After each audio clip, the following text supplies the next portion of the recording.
नौवीं कक्षा प्रश्नावली 5.1 यूक्लिड की ज्यामिति का परिचय। प्रश्नावली 5.1 का पहला क्वेश्चन, सत्य असत्य आपने दर्शाने हैं। तो देखते हैं हम कैसे हैं। एक बिंदु से होकर केवल एक ही रेखा खींची जा सकती है।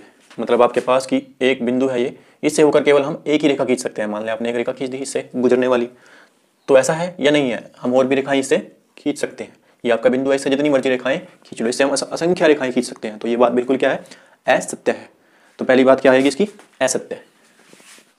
दूसरा भाग है, दो भिन्न बिंदुओं से होकर जाने वाली असंख्य रेखाएं हैं।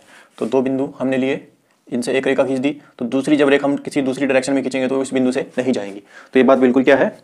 असत्य है कि दो भिन्न बिंदुओं से असंख्य रेखाएं नहीं खींच सकते, हम केवल एक ही रेखा खींच सकते हैं। एक शांत रेखा दोनों तरफ अनिश्चित रूप से बढ़ाई जा सकती है। जी बिल्कुल बढ़ाई जा सकती है। एक रेखा है, अगर हम इसको बढ़ाएं तो दोनों तरफ ये बढ़ाई जा सकती है। उसके बाद चौथा पार्ट, यदि दो वृत्त बराबर हैं तो उनकी त्रिज्याएं बराबर होती हैं। बिल्कुल सत्य है। यदि दो वृत्त बिल्कुल समान है, मतलब ये इसके ऊपर बिल्कुल बराबर आ रहा है, तो उसकी त्रिज्या बिल्कुल बराबर होगी। ठीक है, ये बिल्कुल आपस में बराबर होंगे। ये बात भी बिल्कुल सत्य है। यदि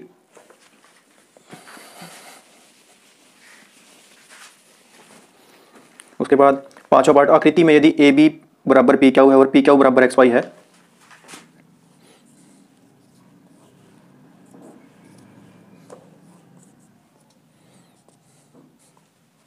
तीन भुजाएं आपको दी गई हैं। पांचवा भाग, तीन भुजाएं आपको दी गई हैं, ए बी पी क्यू और एक्स वाई। फिर आपको दे दिया गया है कि यदि ए बी बराबर पी क्यू है और पी क्यू बराबर एक्स वाई है तो ए बी बराबर एक्स वाई होगा। ये भी बात बिल्कुल सत्य है। यदि ये इसके बराबर है और ये इसके बराबर है तो ये भी दोनों भी आपस में क्या होंगी? बराबर होंगी। तो ये भी क्या है? आपका सत्य है।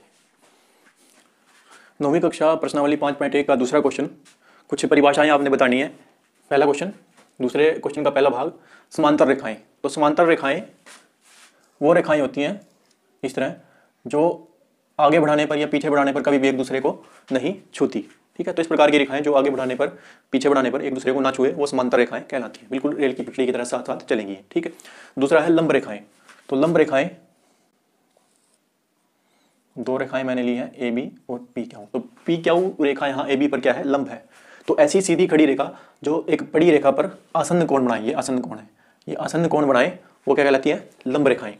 उसके बाद रेखाखंड। तो एक रेखाखंड को हम अगर दोनों तरफ बढ़ाएं तो वो एक रेखा हमें देगी। यानी रेखाखंड क्या है? रेखा का एक छोटा सा भाग है। मान लो ये, इसको मैंने यहाँ से रोक दिया, तो रेखाखंड क्या है? एक रेखा का छोटा सा भाग, उसको हम रेखाखंड कहेंगे। खंड मतलब टुकड़ा। ठीक है, तो रेखाखंड को अगर हम दोनों तरफ बढ़ाएं तो वो एक रेखा हमें देगी। तो रेखाखंड की परिभाषा कुछ इस तरह लिखेंगे, रेखा का एक छोटा भाग रेखाखंड कहलाएगा।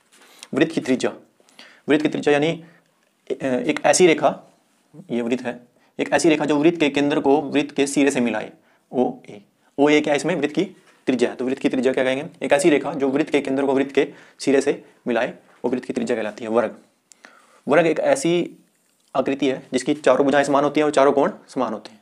एक समभुज और समकोण, समकोण तो नहीं, मतलब इसके चारों कोण समान होते हैं। ठीक है, तो ये थी वर्ग की परिभाषा कि जिसकी चारों भुजाएं समान हो और चारों कोण समान हो। ये परिभाषाएं आपने लिखनी है। ठीक।